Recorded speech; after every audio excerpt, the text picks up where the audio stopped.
বাড়ি চলে গেছে। আমি ওকে কতবার আটকানোর চেষ্টা করলাম, ও আমার কথাই শুনলো না। ঠিক আছে মা, তুমি ফোনটা রাখো, আমি দেখছি। এ নাও তোমার চা।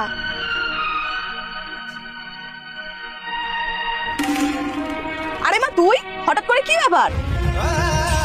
কেন মা, আমি কি কোনো কারণ ছাড়া আসতে পারি না? কে বলেছে মা তুই এখানে আসতে পারবি না? এটা তো তোরই ঘর, তুই যখন ইচ্ছা এখানে আসবি। কি হয়েছে মা, তুই কাঁদছিস কেন?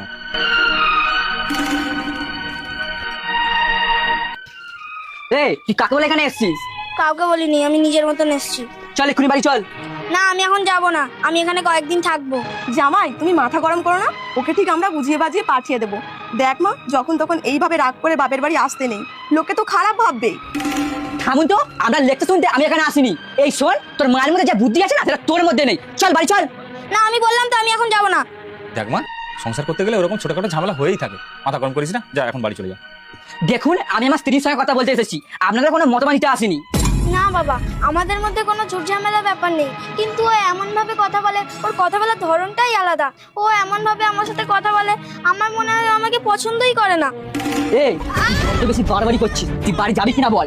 জামাই, তুমি কিন্তু বড্ড বাড়াবাড়ি করছো। তুমি আমার বাড়িতে এসে আমার মেয়ের গায়ে হাত দিচ্ছ।